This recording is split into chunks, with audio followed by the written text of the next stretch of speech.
thank everyone at the Skyscraper Museum. And speaking for myself, can't wait to get back down to the bookstore and browse around. There's something about that bookstore that just draws you right in. So I'm going to speed everything up and only talk for a few minutes. So I'll talk for probably about 30 minutes, and then I'd like to have questions and discussion and more of a conversation.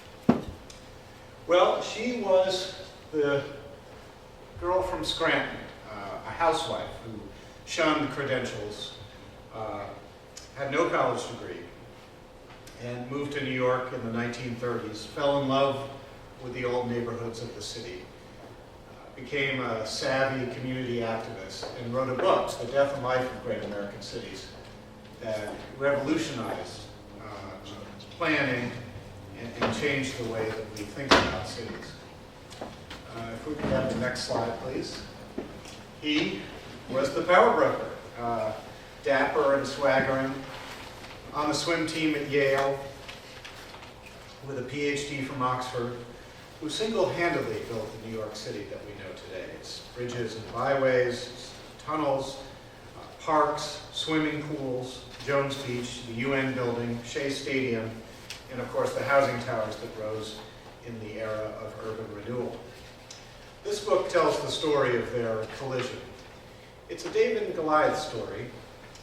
It's about an extraordinary man, to be sure, but a remarkable woman who had the courage and gumption to stand up in a field at the time, of course, completely dominated by men. And her critique of urban renewal and the excesses of modernism, and her keen-eyed appreciation for the human scale of urban neighborhoods, endures in principles that are uniformly embraced in the planning and design professions to this day. My hope in telling this story, a very personal human drama and a good story, I believe, is that we can all learn something about how our great cities can thrive today. Cities, after all, I believe, are the greenest form of human settlement that we can aspire to. There are places of density and transit. We have our first urban president in a long time. And cities are taking center stage, I believe, as we face up to the challenges of energy and climate change. There are places as well that we can walk or ride a bike, and certainly that's true right here in this environment.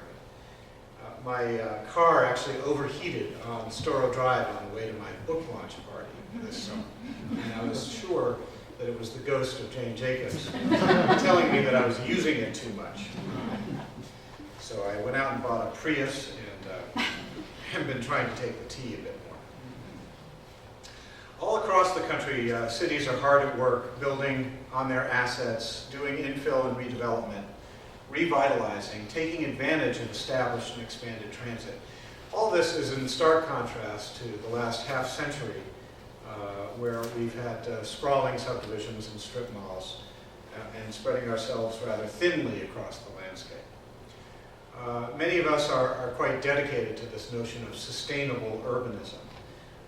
And Jane Jacobs was really quite prescient and I believe showed the way. If we could have the next slide, please. Jane Bunstner was her maiden name, grew up in Scranton, Pennsylvania, as I mentioned, Pennsylvania coal country, the daughter of a Methodist doctor who drove around in a convertible sports car without a windscreen and told Jane there was nothing she couldn't do. She moved to New York in the 1930s and started to look for a newspaper job. But of course it was the midst of the Great Depression, and she found herself with a lot of time on her hands. So I'd like to read just a few lines about how she discovered the place that she would call home. She's just finished, she's living with her sister Betty in Brooklyn. She's just finished a job interview that concluded rather swiftly. She put a nickel in the subway and decided to explore her city when she comes upon a station stop that reads Christopher Street. So she emerges and immediately notices how the streets run off in all directions. She sees storefronts with awnings shading cluttered sidewalks, kids chasing one another in front of a grocery, delivery trucks stopping and starting their way up the street. As she looks north, she sees the skyscrapers of Midtown. When she turns around, the cluster of tall buildings in the financial district to the south. But here, the buildings are mostly 3 or 4 stories high. They were simple, no grand entrances, no soaring edifices. She gazed at the shop windows full of leather handbags and watches and jewelry, strolled past barbershops and cafes, ran her fingers over the daily newspapers, stacked high in front of shelves inside filled with candy and cigars. Everywhere she looked, she saw people talking to one another, it seemed every few feet, among them longshoremen coming home at the end of their shifts, casually dressed women window shopping, old men with hands on canes sitting on benches in a triangular park. Mothers sat on stoops watching over it all. Everyone looked, she thought, the way she felt, unpretentious, genuine, living their lives. This was home.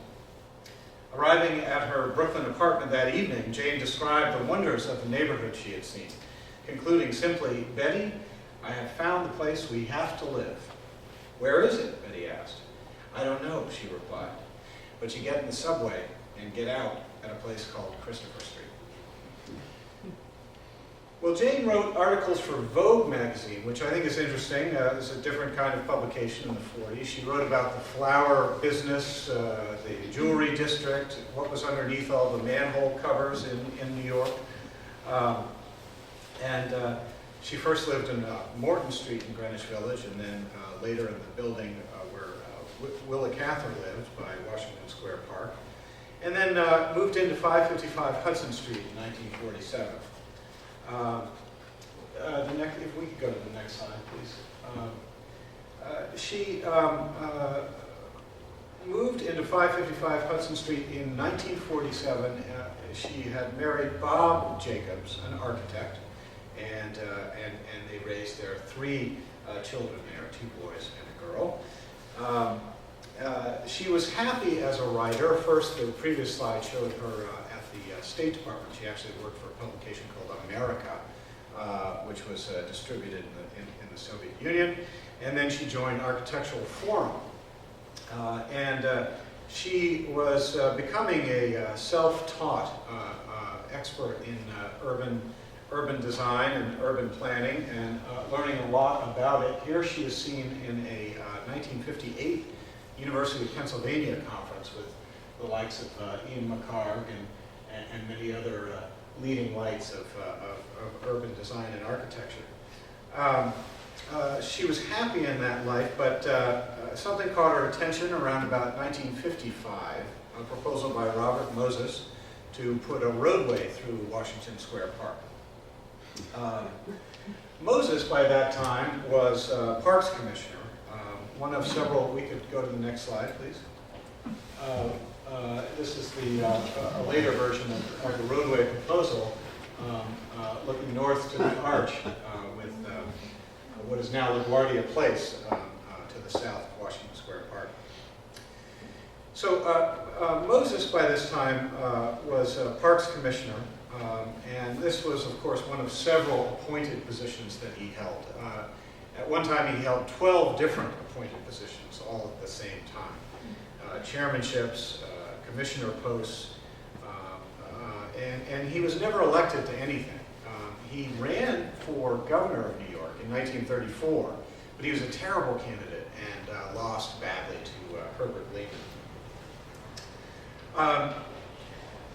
While Moses and Jacobs share some things in common, both obviously hard-charging individuals, and they both wrote poetry, by the way, too. Moses' background couldn't have been more different. We can go to the next slide.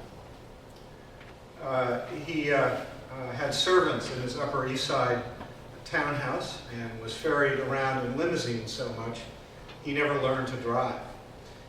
As a young Jewish man at Yale, he clawed his way into the most prestigious student organizations he could get into and edited an alternative literary journal when the top shelf publication wouldn't have it. He relished his Oxford education so much he returned to New York not only with a PhD, but with an affected English accent. He served in the 1920s as sort of a right-hand man to New York Governor Alfred E. Smith, and then began building the parkways and parks, primarily in Long Island, and of course his masterpiece, Jones Beach. He was so good at using New Deal money to fund bridges and tunnels and roads and parks and the like that Mayor LaGuardia tapped him to be Parks Commissioner. And he later served on major housing commissions geared to the post-war policy of urban renewal. Really, his base of power was the Triborough Bridge and Tunnel Authority.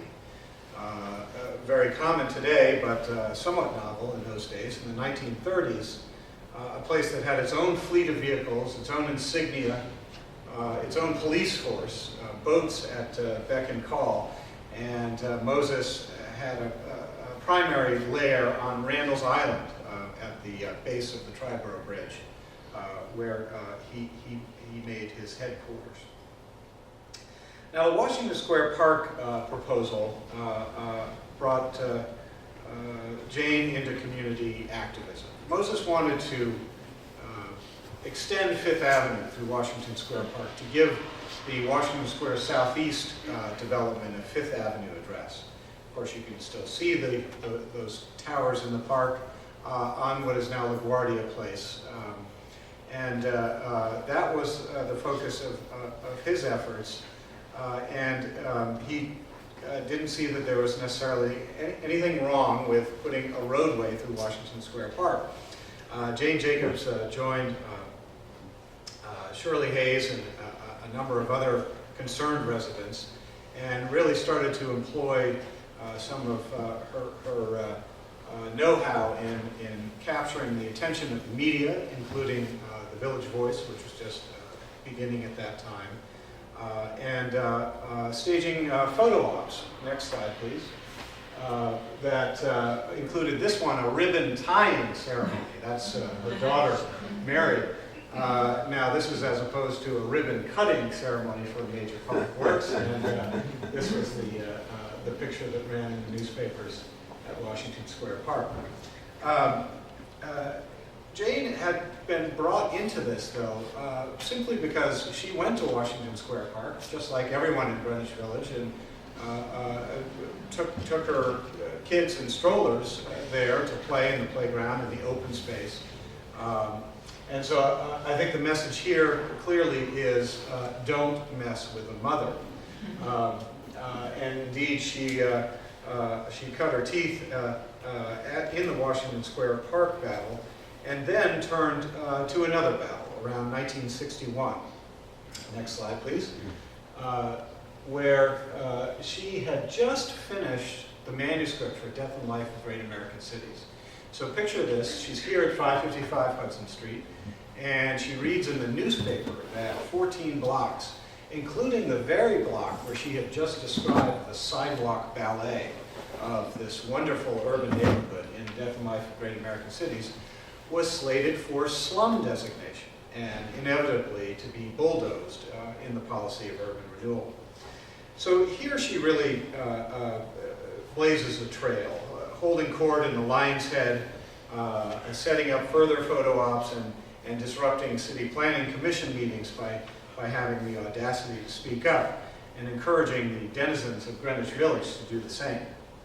Now, this was the early 1960s, and we were just beginning to challenge the establishment. Bob Dylan had just come to town, and this was pioneering in many ways. The final battle was over the Lower Manhattan Expressway. Next slide, please. Which, of course, would have gone down Broome Street in Soho. There would have been an interchange right about at the place where Heath Ledger lived. 10 lanes, elevated, connecting the Holland Tunnel and the Williamsburg and Manhattan bridges. It was one of several cross-town expressways that Moses wanted to build. He also envisioned one at 125th Street, where a Hudson River crossing was considered at one time, would have connected to the Triborough Bridge. Also the Mid-Manhattan Expressway, which would have gone right by the Empire State Building, around about 34th Street. The Cross Bronx Expressway, of course, is the one that he built. The Lower Manhattan Expressway had a special place in his heart, though. Next slide, please. And it was an extraordinary multi-year effort. Moses saw Soho, what we now know as Soho, as a slum, and he thought that this was an important way to relieve congestion and to spur economic development in the area. Of course, it's amazing to think that this was contemplated. When you walk down Broome Street today, it's some of the most wonderful urban real estate in the world, and of course, some of the most valuable. But that was the plan, and so Jane Jacobs teamed up with a soft-spoken minister, politicians from the left and the right, and even some interesting characters from Little Italy, if you know what I mean. She enticed reporters to question the wisdom of blasting highways through urban neighborhoods that were functioning and were places of housing and jobs. Again, this audacity to speak up, I think of her as like Aaron Brockovich and Rachel Carson all rolled into one, with Bob Dylan's music playing in the streets. Well, this audacity landed her in trouble on more than one occasion, specifically in the back of a squad car after a particularly raucous public hearing in 1968 on the Lower Manhattan Expressway, where she was later charged with inciting a riot. Well, she left New York in 1968, in part because she wanted to protect her two sons, Ned and Jim, from the Vietnam draft. She was opposed to the Vietnam War, and Bob had gone up to Toronto on a commission. He designed hospitals, among other things, and returned and said, you know, that's a nice city up there. And so off they went, and she actually spent the rest of her life there and became a Canadian citizen. She came back to New York and to the United States infrequently. And her clash with Moses, of course, marked the twilight of the power broker's career. The one thing that I think is worth mentioning is that after 1968 and her arrest and the publicity that it brought over the Lower Manhattan Expressway, not only was this highway shelved, but there were freeway revolts elsewhere across the country, in places like San Francisco and Baltimore and elsewhere, where citizens rose up and put a halt to this practice of putting highways right through the heart of our cities. And as well, more Americans began to question the policy of urban renewal, of bulldozing our old neighborhoods and essentially starting over.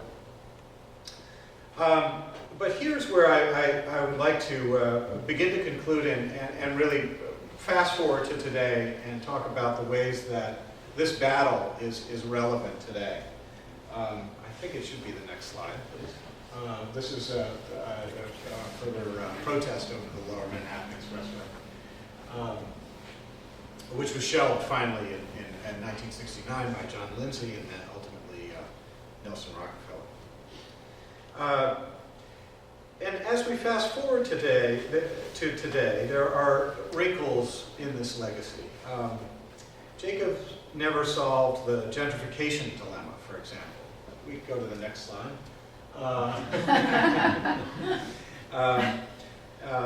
She tried with the West Village houses, which are still there today. 5-story red brick buildings designed for lower and moderate income families, which she thought could serve as windbreaks against what she called over-success. But gentrification, I think, remains one of the greatest challenges of our revitalizing cities, and it's nowhere more evident than in the Meatpacking District and Greenwich Village, the West Village, and Soho. Today, a wonderful neighborhood, but you're likely to run into Sarah Jessica Parker, and the more prominent Jacobs in that area is the one selling fabulous shoes and handbags. The citizen activism that Jacobs pioneered as well today too often becomes mere NIMBYism, that is, not in my backyard. And I'll talk about that in just a moment. But I argue in the book, just as Jacob shouldn't be placed on a pedestal, nor should Moses be demonized. Just think if there was someone who had the vision and the ability to navigate the bureaucracy, to spend the stimulus money more wisely. Not for bridges to nowhere or new highways, but for transit projects like the 2nd Avenue subway and inner city rail, high-speed rail. Moses' appreciation for infrastructure was as important in its own way as Jacob's embrace of the human-scale neighborhood. Our cities need both, and so I argue that perhaps we should aspire to a sort of a hybrid combination of Jane Jacobs and Robert Moses. The key idea is that cities can't be preserved under glass like a museum. They're dynamic creatures. They're always evolving and moving forward. Just as Jacobs recognized in her later books. They're hubs of innovation, and I believe will very much be so in the new energy economy and the new green energy economy. And sometimes they need big projects to stay economically competitive. So we're not bulldozing projects. We can go to the next slide, I think. We're not bulldozing the urban fabric anymore in a wholesale way, but a couple of things have changed, and some things are similar. In our cities, we're focused on infill, on the junkyards, the brownfields, vacant parcels, and many of them in waterfront locations.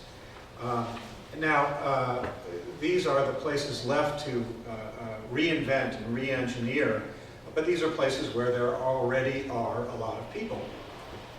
That's one basic theme. And then, of course, the government is no longer steering things quite in the way as in Moses' day, but rather the private developer and large landholder has taken a much greater role. So as I reflect on New York and some of its planning major development projects today, I consider sites like Atlantic Yards, and I had the opportunity to take a walking tour with Norman Oder, actually, of the Atlantic Yards site, and I have been considering the Coney Island rezoning as well. This is ever since I saw that several young women donned blonde bob wigs and black-rimmed glasses at a protest of the Coney Island rezoning plan. They were channeling Jane Jacobs and suggesting that she would not approve.